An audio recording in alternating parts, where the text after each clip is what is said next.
everybody, it's Romania Black, and we are on episode 9 of 1000 Autumns, and last week was a great entry into the rule of 8.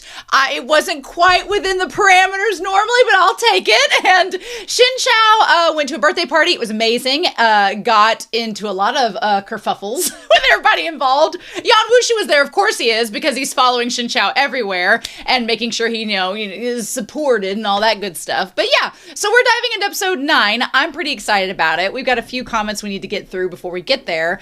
Be Happy, who is our moderator over on Discord as well as on Patreon and on this channel for the series, said for episode 7, Shen Qiao killing the creepy multi-faced man whoa, was so satisfying, both in revenge for the poor little girl that he tortured and gloated about, but also satisfying to show that Shen Qiao is not a naive fool. He can execute justice when he thinks it needs to be. Yeah, Shen Qiao, he's not messing around. If he thinks you did wrong and you're on his naughty list, which Yan Wushi would not mind being on his naughty list if, certain things came with that. But they said, okay, now, Yan Wushi rejecting and insulting Yan Shushu is a statement of where his interests lie if I've ever seen one. The man stalks, saves, whispers in Shen Qiao's ears, uses enchanting voice just to learn his evil thoughts, but a beautiful curvy lady advances and he goes into jerk mode. Yes, totally heterosexual straight man behavior, if you ask me. No, I feel like Yan Wushi, it's very well established when everybody's like, do you know the rumors? It's like, we all know the rumors, and they are very true. Shen Qiao just doesn't realize how true they are yet, right?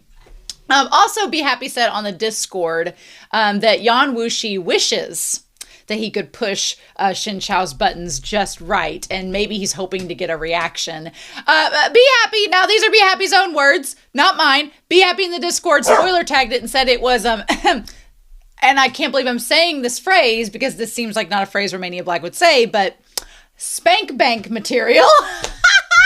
I was like, wow, on this day, I'm saying phrases I didn't think I would be saying on this channel about this Donmai, but what are we going to do about it? So yeah, I mean, I'm not disagreeing. I'm not saying it's not, but yeah, Yan Wushi is wanting a reaction. He's just not gotten what he's looking for yet. So I'm super excited to dive into episode 9. I think last episode was a really good mixture of exposition with some setup. They're going to try to bait Yan Wushi because they want his body to explode if he gets to this level 9 business, and my dog wants me to throw a toy. But as I'm throwing him this toy, I want to give a big shout out over to our philanthropy tier over on Patreon to thank you all so much for your support as I'm watching this series. And that includes Alex Cornejo, Be Happy, Dana, Damage3245, Devorin, Destiny Marie, Ichu, Eric, Fisho, Ghostly Turnip, El Freya, Liam, Puzzle, Lyndon, Murphy, Willie Morris, Translucent Men, Sunspots, Shimoyama, Daniel, James, Diana Williams, Rose Jennison, Nicholas Sean, Jason N, CATA, and Rast. Thank you all so much. If I missed anybody, they will be listed here. If you would like to go support me over on Patreon, please go check out the link in my YouTube profile, and I would really appreciate it. If you can't support me on Patreon, I understand. Give this video a like. Comment down below what you thought about the video. Spread the love. It's almost 2026 as I'm recording this, but it'll be 2026 by the time you all watch it. So let's start out the new year on a good foot. Hey, thank you all so much, Patreon, and for those on the philanthropy tier, all of my love. So I have a bunch of frenetic energy today because I have been to the doctors this morning. I got back and everything was fine. And I was like, how am I going to treat myself? Well, I'm going to treat myself with 1000 Autumns. That's what I'm going to do. So I poured myself a big old cup of coffee. I'm super excited. I've got all this energy. Why not fangirl about this series with you all? Shall we? So with that being said, we are going to start 1000 Autumns episode 9 at the 2-minute and 25-second mark. And we're going to do that here in 3, 2, 1. And let's do it to it, Lars.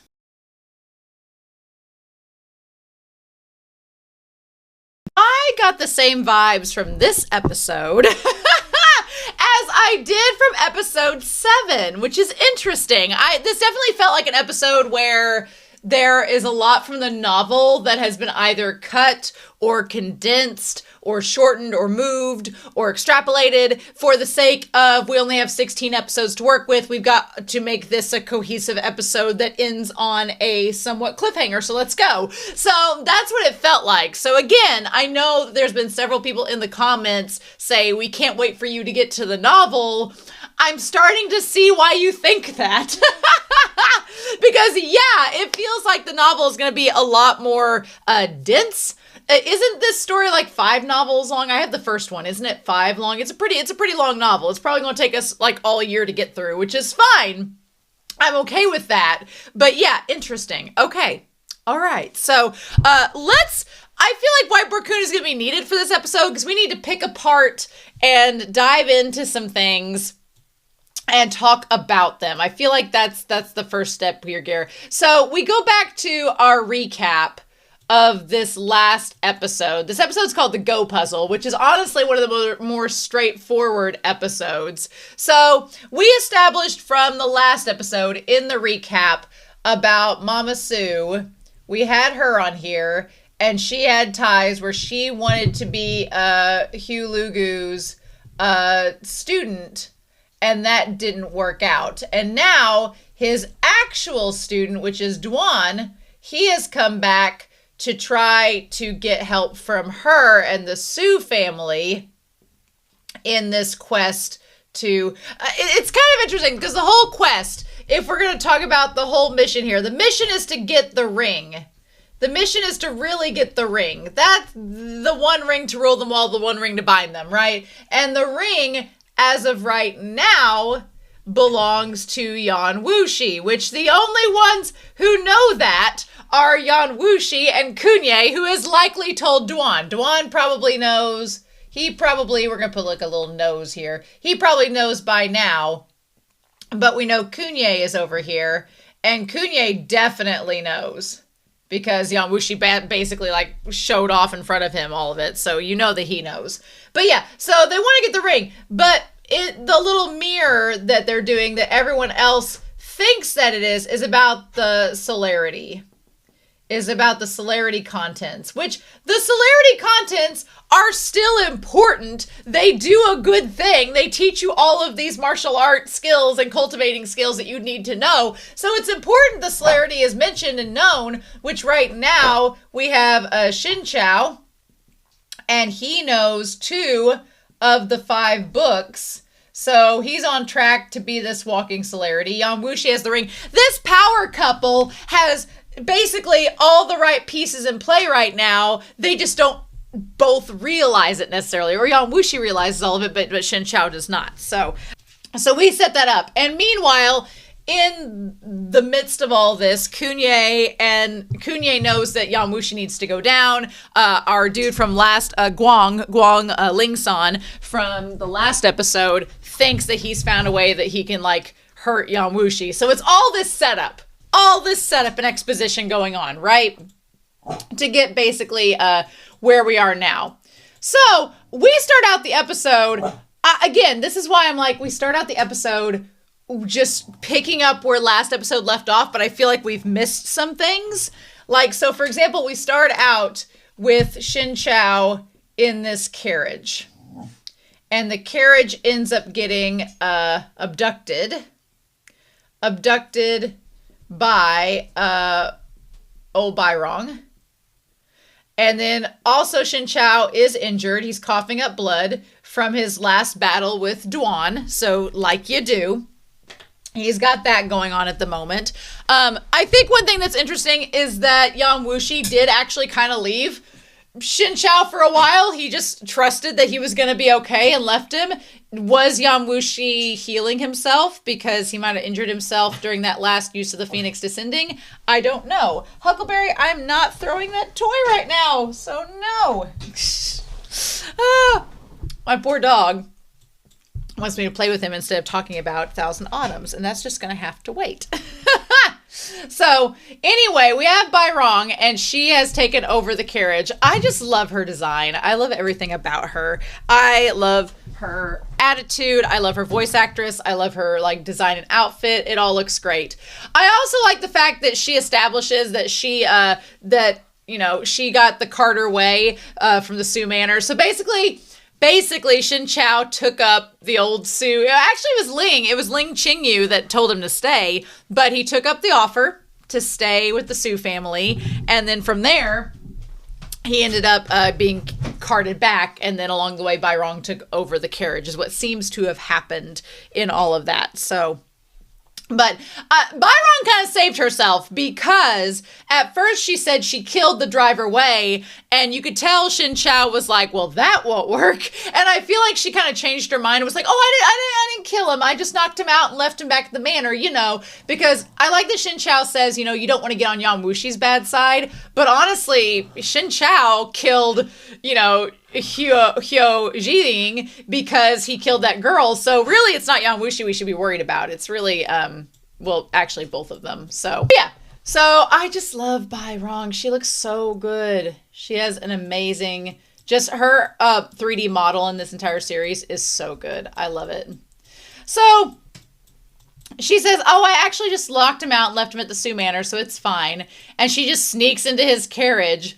And the first thing she says is that Yan Wushi doesn't treat Shen Qiao well, which he's like, I think I'm fine. I do want to say, she's like, well, you're not being pampered by Yan Wushi and all this.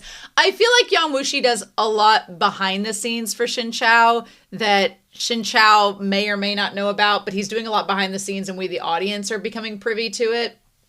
And not only that, but Yan Wushi does care about Shen Qiao, but he just doesn't want to let him know.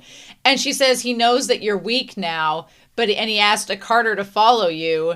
Maybe he had seen it coming. And the thing of it is, I think that Yan Wushi, he's writing this really interesting line where he's trying not to be clingy to Shen Qiao, and he's trying not to smother him because he wants Shen Qiao to get his powers back. But at the same time, he is right always at like arm's length away, ready to catch him literally in this episode if something goes awry. So it's like, he does care, but he's being an adult, letting Shen Qiao work things out for himself, right?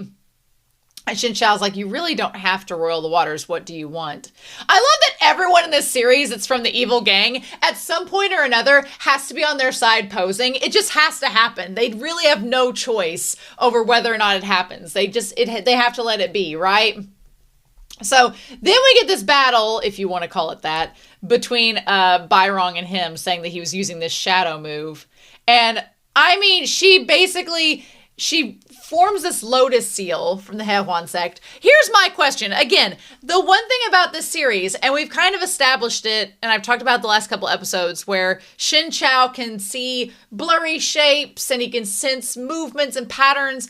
The series, and maybe the novel is better. Maybe the novel is better about this, but the series it can be confusing to try to figure out, does Shen Qiao have his sight back or not? It can be really confusing because he's like, oh, the lotus seal. And I'm like, how did you know it was the lotus seal? Can you see the lotus? How do we know that? And then like, there are other parts of his encounters throughout this episode that I'm like, can he see? Can he not see? There's parts where he establishes that he can't see and he's just hearing, like with the scraping of the armor and stuff. It's just the Donghua makes it a little inconsistent to me, and it can be a little confusing, and I'm looking forward to the novel where we get a little bit more context, because if you can write it out in novel form, it may be a little bit easier to keep track of, right?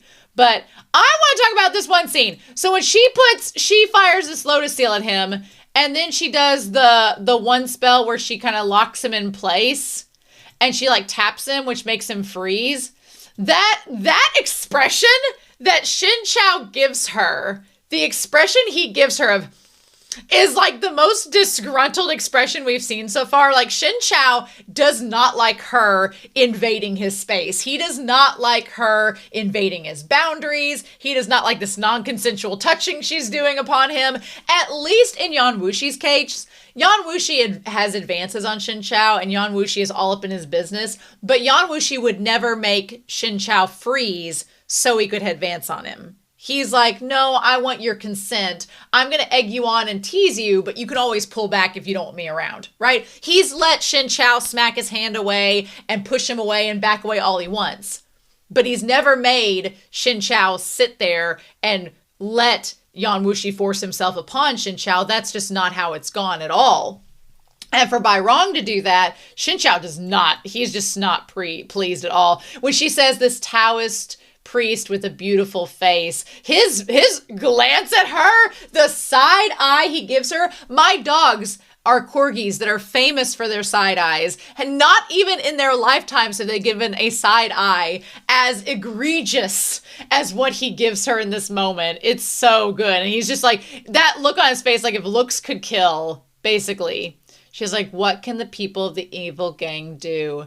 I thought she was going to kiss him, and maybe in the novel she does. I thought she was going to kiss him, and she's like, I've been wanting to do this since the first day I met you, and now I finally made it. Like, I love her design. She's so good there. She's like, you killed Huo Shijing, but you're so good looking. I'm afraid that you'll be tortured by my master. Well, she's really talking about Huo's master, so basically Huo's master wants Shen Qiao. So now we have Huo's leader wants him. This entire story is setting up where everyone in the entire story is going to want to get a hold of either Shen Qiao or Yan Wushi. We are setting a them against the world scenario up with this, because everybody either wants Shen Qiao for the celerity, or they want Yan Wushi for the ring, or they want revenge on either of them. So it's literally setting up this power couple against the world, is what we're getting to, right? So she's like, I'm afraid you'll be tortured by him, but if you could recite the celerity to me, I'll let you go.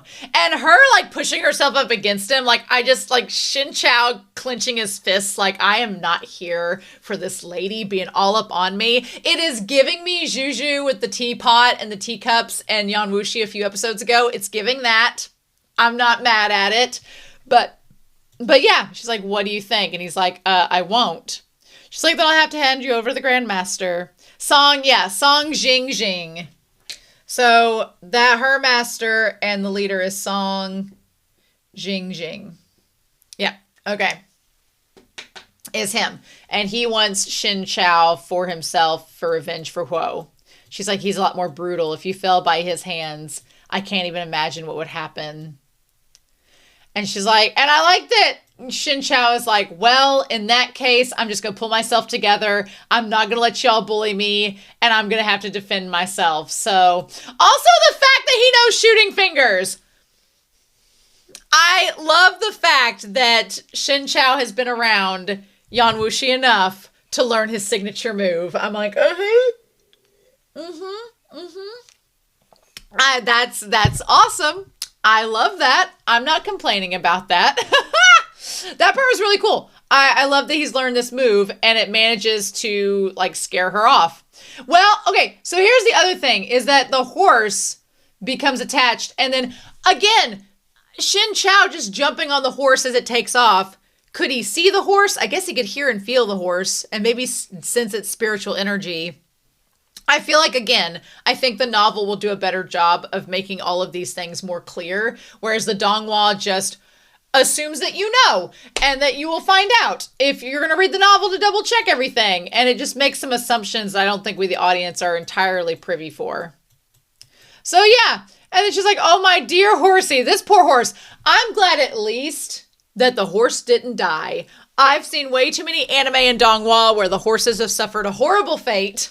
And I didn't like it, so I'm glad that the horse was okay. Also, that horse has some red eyes. It's so weird. But yeah, she's like, why did you listen to him instead of me?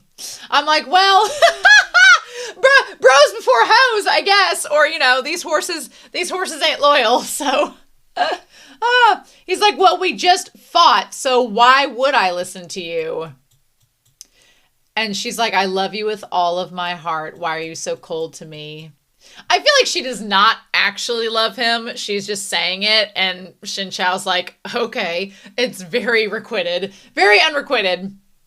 And then I like these, like, I don't want you to get involved. So he sends the horse away. And right as he's about to fall, guess who shows up? Guess who's been watching from afar this whole time? Guess who can sense his spiritual energy from miles away? Well, it's Yan Wushi.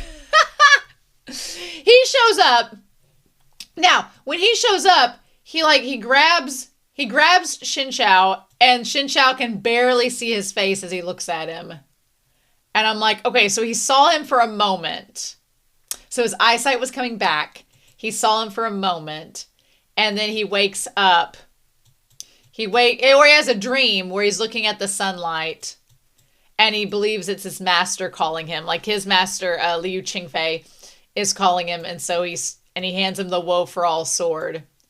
And he says, you shall keep people in mind, fight for their well-being, and stay pure in heart. So, the message in Shen Qiao's dream, if we get this on here, the message in his dream is that you will fight for the people and keep a pure heart. I feel like at some point in the novel, at some point in the series, Shen Qiao is going to be like, well, I have to keep a pure heart. And Yan Wushi is going to be like, well, me too. And Shen Qiao is going to be like, really? You have a pure heart? And he's like, yes, pure evil. Like, because the one thing he kind of figures out in this episode is that Yan Wushi does have the well-being of the people in mind, which is not what he thought. And he's like, well, he kind of has a roundabout way of getting to it, but he does have people's, well-being on his mind. So it's kind of similar to my moral compass, even though he says he's from an evil gang. And it's like, Sometimes I think the translations make things a little bit off. Also, we established that we are at the Huanya, the sect mansion. So we're back to Yan Wushi's headquarters where the sword is, right? And he's like, I will stay pure in heart. And Yan Wushi's like, well, damn it, I don't want you pure in heart. I want you having naughty thoughts. And so he gives some of his power back to Shen Qiao, which does make me a little bit nervous because we've established that the 9th level Phoenix descending move that Yan Wushi does requires a lot of power and it makes him a bit unstable. And the fact that he's giving so much of his power to Shen Qiao makes me a little bit nervous about that. I'm not going to lie. But yeah, he's like, you don't have a sword and you fought with your bare hands. He's like, well, aren't you silly? You can tell that Yan Wushi is a little bit upset because Shen Qiao could have really hurt himself. And he's like, what were you thinking? Is kind of the mindset that he has, right? And it makes sense that he brought him back here to the mansion to give him the sword because he's like, damn it, if you're going to fight with your bare hands, I might as well give you your sword back. Otherwise, it could lead to a lot of bad things happening.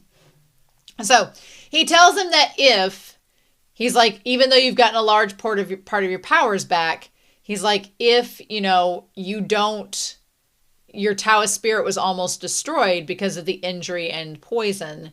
He's like, I thought the celerity could fix your meridians, but if you keep getting injured, then your Taoist spirit will be impaired. So basically he tells Shen Qiao, he's like, look, I'm trying to get you this celerity so that you'll heal yourself and you can heal the poison and get all of your meridians completely healed and be back to full strength.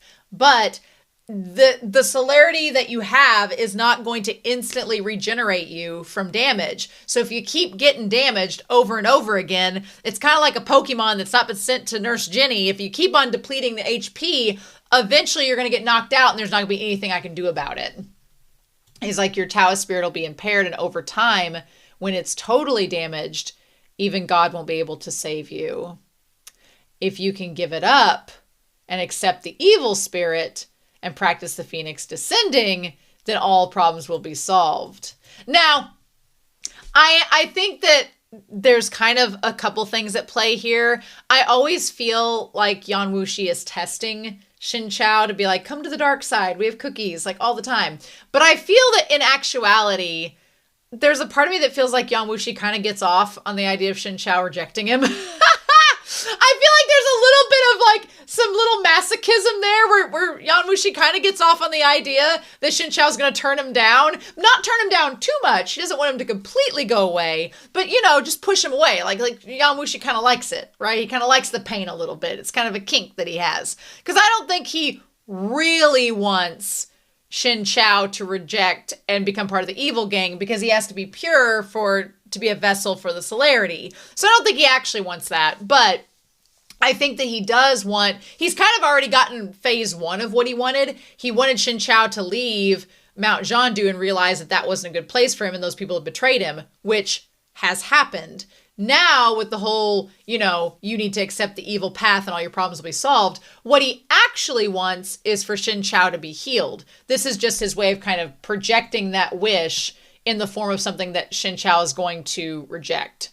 He's like, I won't be able to stay true to myself if I reject that. Even if my martial art skills get improved, what's the point? I do feel like there's something with that, though. I do feel like there's something with that. And I think that that's part of what Yan Wushi is trying to do. Because I don't think Shen Qiao deep down is as pure of heart as what Liu Qingge or Qingfei wanted him to be. So I think that deep down, because he's following his master's protocol, right? This was his master's want. This is what his master wanted, right? I feel like the actual Shen Qiao has this sense of justice to him, has this sense of what he believes is right and wrong, but it's not entirely pure of heart.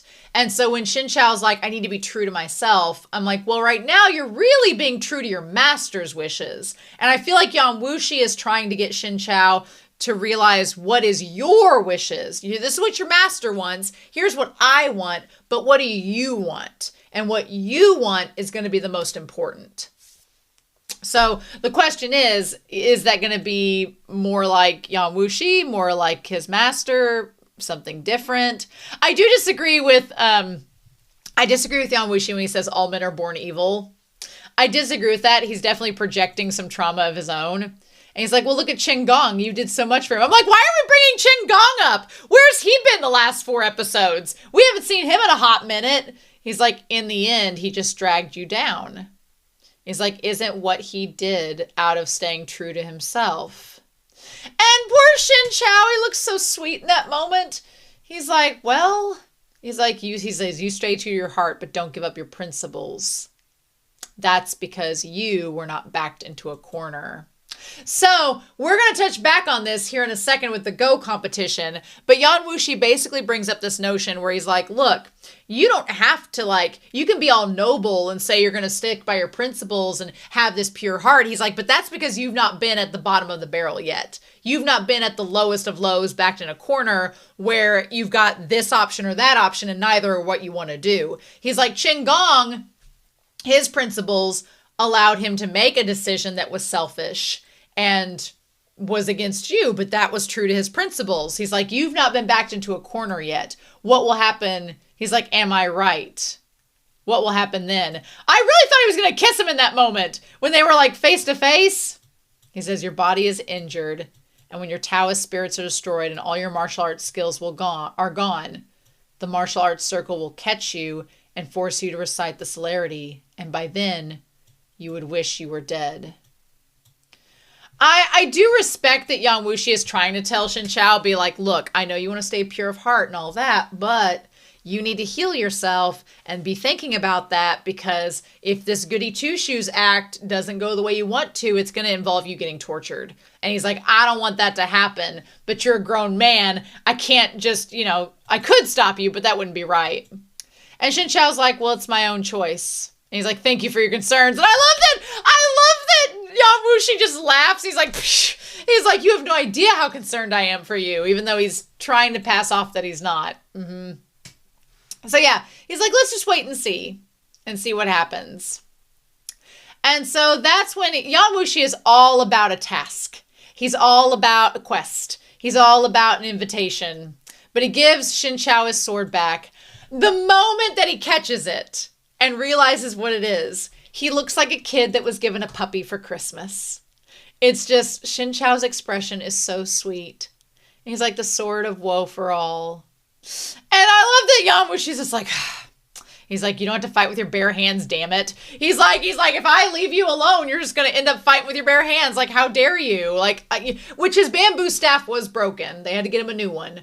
But he's like, if you got to fight, take the damn sword. Now, that expression he makes right when he hands him that sword, oh my God. And Shen Qiao's like, oh, well, thank you for taking care of it. Uh-huh. And he just smirks and says, well, now you're happy. And he's like, well, yeah, it's my sword. His little face holding that sword is so precious. This little bean, he's so cute. Yes, please. Aww. Yeah. I love this shot of Shen Qiao holding the sword and the sunlight is like streaming down on Yan Wushi as he takes like a drink next to the table. It's a really good scene. He's like, I want you to go with me and do something for me tomorrow and then we'll be even. And Shen Qiao's like, I'm not doing anything bad. I feel like Michael Jackson's Bad needs to be playing anytime Yan Wushi comes onto the scene. And he's like, relax, I'm not completely evil. He's like, it's absolutely something good. And he's like, okay. I do think this is important because Yan Wushi is establishing trust with our boy Shen Qiao. And part of that trust is that he's like, I'm not lying to you. It's nothing bad. I'm telling you the truth, which ends up being the case, right? Ends up being the case. So yeah, and he's like, you're interesting, Qiao. I haven't been happy for so long. That feels ominous, and I don't like it. I don't like this ominousness coming from him being like, I'm so happy. I'm like, no, I know how Donmais work. Characters say that they're happy, and then things go horribly awry. I don't trust it for a second. No. But anyway, so we go to Beifong. We're going to put that up here. Our journey leads us to Beifong, where we have this palace, and lo and behold, the abbot was invited. Now, the abbot, as we know, is working with Kunye and Beimu. They kind of have him in their pocket, and he is trying to get the celerity as far as we know, but has been unsuccessful as such in getting there. So they both go there, and along the way, again, Yan Wushi is trying to help our dear sweet boy, Shen Qiao, know where they're at. And he's like, where do you think we are? He's like, you're smart. You must know where it is. He's like, without me telling you. I like that he's like not hand-holding Shen Qiao. He wants Shen Qiao to figure it out so that Shen Qiao's not reliant upon him, which is good. And he's like, well, it's very large. You brought me in from the front gate like it's your own place, but this probably isn't your headquarters. So it must be. And then the guard shows up. And he's like, 3 Go masters were killed. It's so tragic. And Yan Wushi's like, well, that's why I'm here. And like, is Juyin in the hall? And they're like, yes, if you go inside now, you'll be asked to play the game. So when they get up to the ladder here, so Abbott was there, but then he must have ran outside because in that moment he sees, yeah, what was it? And he's like, do you want to run away? Okay, so at that moment, the abbot ran to the outside, probably to distract them, and Yan Wushi's like, look, I'm going to go find him. You go inside. I love he says, Ashao. I wanted to know what happened with Yan Wushi and the abbot because they just show up together, and I'm like, what was that confrontation like? What just happened?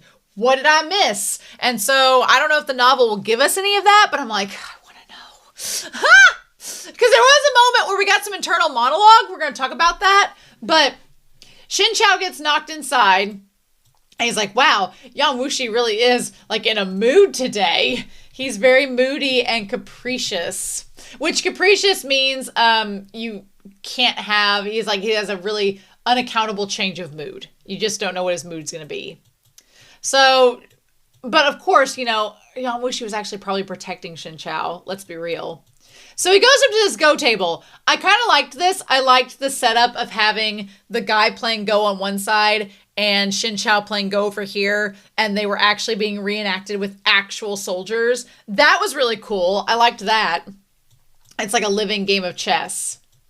So then we have this man here, who is Yu Win Yo. He's like, you'll die if you lose the game. So we have Yu Win Yo, and he is the guy playing Go.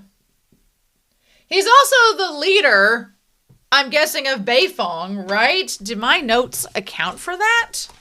Did we account for the man in charge of such things?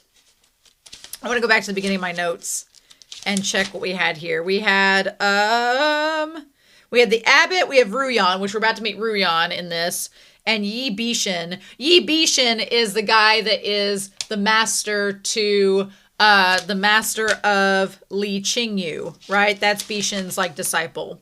So we don't actually get anything other than today about Yo Win Yo. We don't have much on him, I don't believe. So new character unlocked.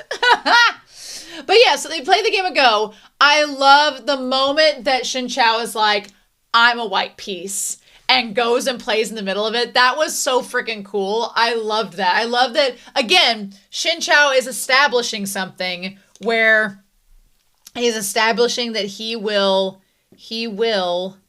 defend himself if needed. But that was also kind of a cool way to go back to what Yan Wushi was telling him earlier in the episode, where he's like, because he makes this comment about when he becomes the piece on the board. Because he's like, okay, well now what are you going to do? Black stones overnumber the white ones. No stone is left in Shen Qiao's hand. And then he's like, you have no stones left. You can't do anything now. And he's like, not necessarily. I'm also a white stone. And so he jumps in the middle of the fray, does his dance, takes that damn bamboo stick. I guess he didn't want to bring his sword to the fight. I guess that'd be too dangerous. We're not going to kill anybody right off the bat. But then from there, he goes back over across the board. He's like, only by putting yourself in a dead end can you play tricks and win the game. Uh-huh. So he basically learned literally what Yan Wushi was talking to him about. He's like, look, when Shen Gong was backed into a corner, he played some dirty tricks in order to survive. You literally just did the same. So Shen Qiao got to have a firsthand experience of what Yan Wushi was talking to him about. So yeah, and that allows him to win the game, which impresses him. And he's like, oh, I'm just lucky. And he's like, no, you're being modest.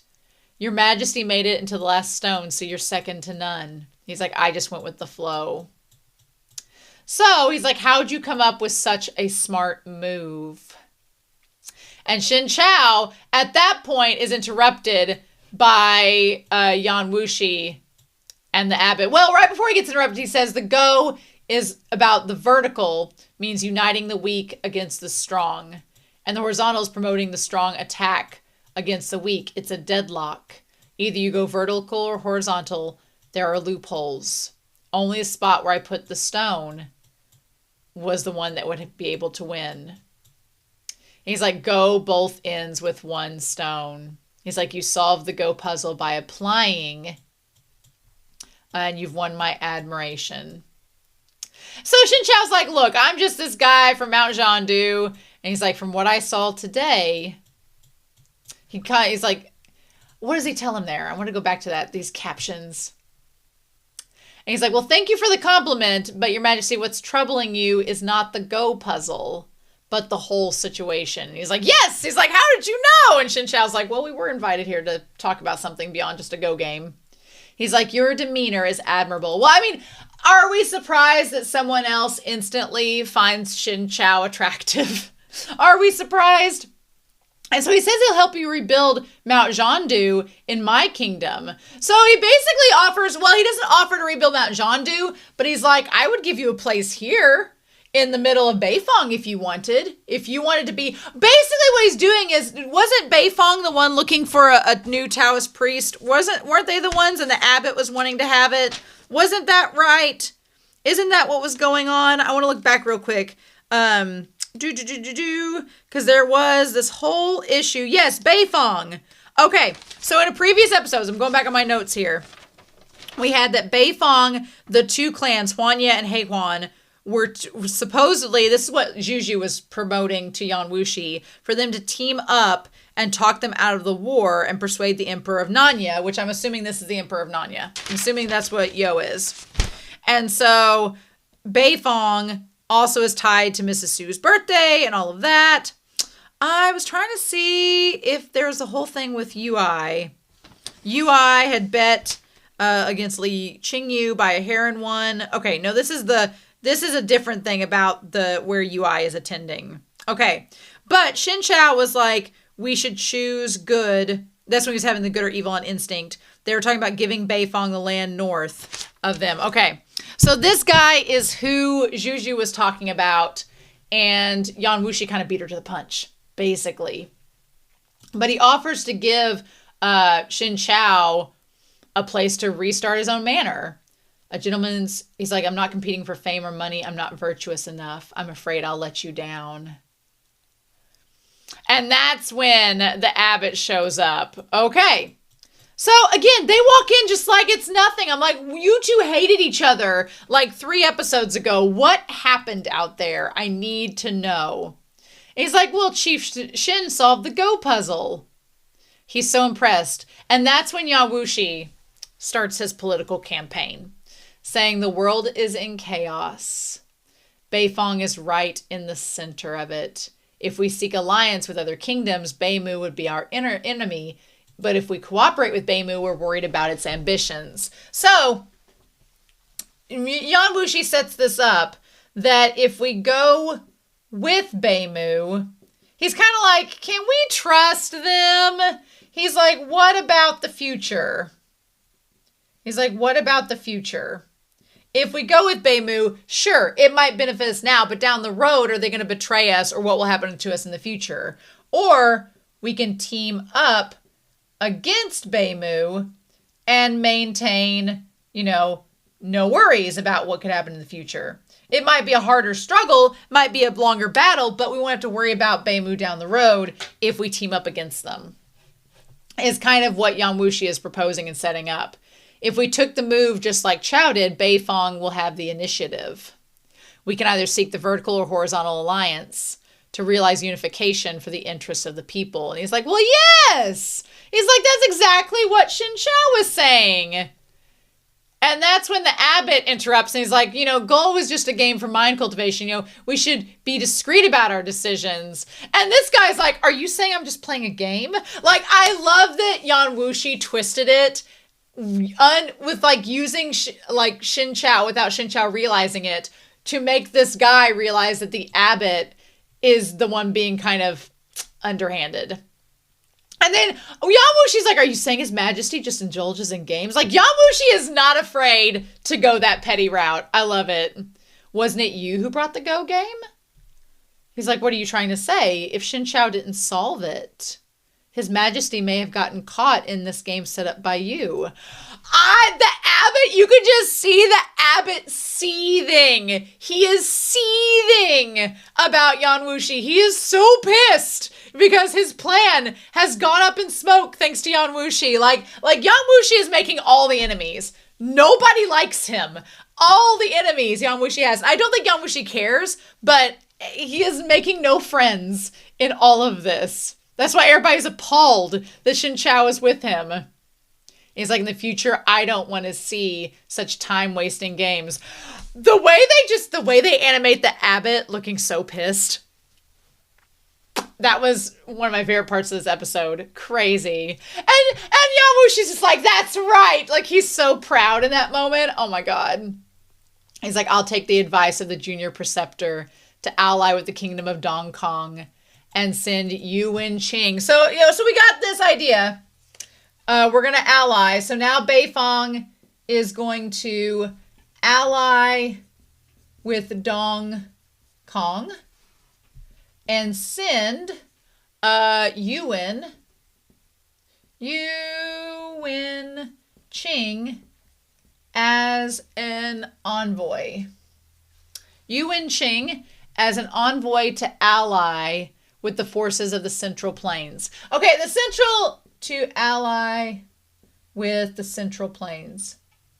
The Central Plains is relatively important because that is where the Sioux family is from. So we're getting all this political intrigue, all this setup. I'm over here wondering if these two are going to make out and stop the invasion of Beimu. So then the abbot's like, oh, well, now wait a minute. You know, it's important that the envoy is escorted by a kung fu master. So they have to be escorted by a kung fu master. And we set that up to be Yan Wushi. Yan Wushi's like, well, sure, I can do that. He's like, I could escort him. Why not? We set this all up together. He's like, I would love to take it, Your Majesty. So then we have Shen Qiao and him going outside. And Shen Qiao's questioning, saying, okay, well, Dong Kong to stop the war between the two kingdoms and fight against Beimu. I like that in this moment, you can see that Shen Qiao's vision is kind of blurry. So I'm like, is he getting his vision back slowly but surely? He's like, they're going to less people will die from war. He seems cynical, but in fact, he also cares about the common people. Yeah, I love that Shen Qiao is slowly but surely realizing that Yan Wushi is a tsundere. a little bit. And so that's when he says, he's like, well, why did you turn him down to have your, temple built here? In your case, it could be good for you. He's like, well, I also find it weird. If I said yes, then the Huanye sect will be affected. Why aren't you worried? And he's like, oh, well, you don't want to join my sect, but you were worried that taking up his offer would offend me? Like Yan Wushi's like, oh, sure. He's like, well, others can't do what we can do for you and Yo. The only one he can rely on is us. And I can finish all the things that I want to do, which is unify the three sects of the evil gang. He's like, I don't have to make use of him to unify the sects. But that's on his agenda. The world has long been in chaos, but no one is able to put it together. Ling Chun Palace believes that it's righteous, and Dong Kong is the chosen one. Other sects were banned and expelled by Yu and Yo, so they hate him. So yeah, there's a point of this. I feel like it's like enemy of my enemy is my friend. So he makes the point to say that a lot of people are not friends of Yo and Yo. He's got a lot of power, but not a lot of people are friends with him. That's why they're aligning with Beimu and with Kunye and them, because it's like enemy of my enemy is my friend. And it's meanwhile, Yan Wushi and his sects are like, well, but let's align with them because they've got the power and the affluence and, and I believe such a cruel ruler cannot realize unification, but I'll go against them and support an unpopular ruler to make it happen. So it's interesting. Yan Wushi is kind of suggesting, he's like, look, I know that this one ruler is not the kind to inspire unity and all that. And he's maybe a little bit questionable, but he's like, I know I can make it work. And he's the right person to align myself with at this time. So I'm going to do it to make it happen, even though I know it's kind of unlikely. If the evil gang can make it happen while the righteous ones can't, isn't that interesting? And poor Shen Qiao is like, oh, you're back on this evil gang again? He's like, you're back on this again? Trying to convince me? He's like, the more people oppose, the more he wants to try it. I think Shen Qiao has realized something very important to note about Yan Wushi's character. The more you tell Yan Wushi no, the more he pursues it. Not only in unifying and doing all this stuff with the war and everything, but the more Shen Qiao says no and pushes him away, the harder he's going to fight to get what he wants. Are you realizing this, sir?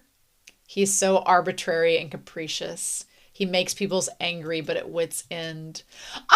Shen Qiao is just like, he's like, what a pitiful man. What a horrible man. He's like, why am I spending all my time with this man? I love it. And then Yan Wushi's like, hey, what are you thinking about? You're not responding. He's like, well, I'm thinking that my body is injured and I don't want to join the evil gang. We're done here. So why don't we say goodbye now? And he's like, oh, well, besides Beifong, where can you go? Without me, you'll get trampled on. You could tell that this wounded Yan Wushi a little bit, where Shen Qiao's like, okay, I did what you asked. I don't want to join your gang. I'm injured, so I need to just go away. So thanks for everything, but I gotta go. And you could tell Yan Wushi was a little bit injured by that. He's like, well, where will you go? Like, everybody's going, you nearly died if I hadn't shown up. Like, what? You can't. You'll get trampled on if you leave. Like, we're projecting a little bit, Yan Wushi. We're projecting a little bit. There are thousands of ways of cultivation, but there are only two ways in the end: embrace or reject the world. When embracing the world, one has to endure all these difficulties. And he's like, if I always rely on you, then how is that different from staying at Mount Zhandu? I like Shen Qiao tells him, he's like, well, hey, you know, there's lots of ways to heal oneself. There's lots of ways to cultivate. But in the end, it's really down to embracing or rejecting something. And if I stay with you, you know, aren't I doing what you told me about Mount Zhandu? Aren't I like being coddled by the system? Don't I need to reject it and find my own path? And even if that means staying away from you too, Mr. Yan Wushi. And Yan Wushi's like, excuse me? He's like, look at this face. He's already at the bottom of his life. Anyone could trample upon him, but he still struggles to stand up. Ungrateful and treacherous friends. He doesn't even take it to heart. I don't think that Shen Qiao can hear any of this monologue. I feel like this is just Yan Wushi talking to himself, and maybe in the novel that will become clearer. But Yan Wushi's like, can you believe this guy? He's like, this guy is barely standing up, but he refuses. He refuses to take it to heart. He's like, it just makes you want to step on him again. I was like, is this a kink? Is this a kink that Yan Wushi has? He's like, you just want to like poke him. Mm-hmm. And he's like, well, if you want to go, then I won't stop you. But I'll escort the mission to Dong Kong. And then I'll meet up with Ruyan Keihui.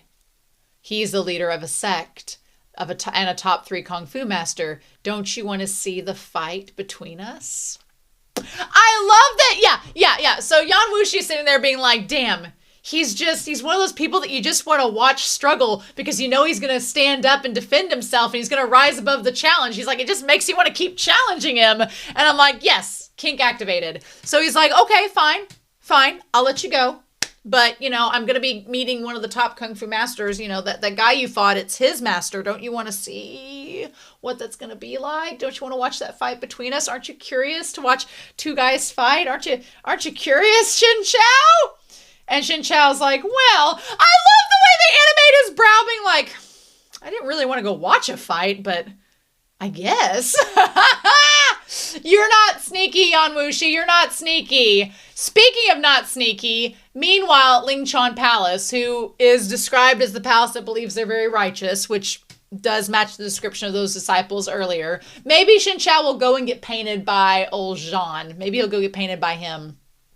So I thought this was one of those boy disciples. Oh, no. This is no boy. This is a damn man. This is a daddy if I've ever seen one. Ruyan Keihui, the master of Lingchuan Palace. This man has daddy energy. He has the white stripe just like Yan Wushi. We have the white stripe of daddy energy has been displayed, y'all. Yeah. And also him using the leaves as a projectile is pretty scary. So Kunye shows up saying, Master Ruyan, this is Beimu Kunye. And yeah, that's where the episode ends. So here's the problem. We know that Yan Wushi is about to go and see old Ruyan. We know that that's about to happen. We know that we're about to go. He's going to go to the escort and see Ruyan, who has been visited by Kunye. So my question is Kunye gonna try to beat Yan Wushi to the punch and try to set it up to where Kunye will fight Yan Wushi and do something underhanded to try to hurt him? I don't know. There's a part of me that really wants to see our boy Shen Qiao take care of Yan Wushi, because Yan Wushi's been most of the series so far taking care of Shen Qiao. It would be interesting if Yan Wushi got injured and Shen Qiao had to do the duty of taking care of him in return. I'm just saying, that would be pretty interesting. I'm not going to lie. So, come on, show, do it. But yeah, this was a lot of fun to break down. I am so intrigued. I really can't wait to get to the novel. And I know I still have like 7 episodes with y'all to watch. It's really hard to not dive into the novel early, but I really want to see. I might have to ask the mod some questions about the novel just out of curiosity, but I'll talk about that next week with that episode. But yeah, I'm now super nervous about what is going to happen between Ruyan and Yan Wushi, because you know there's some kind of setup. If Kunye's involved, something underhanded is going to happen.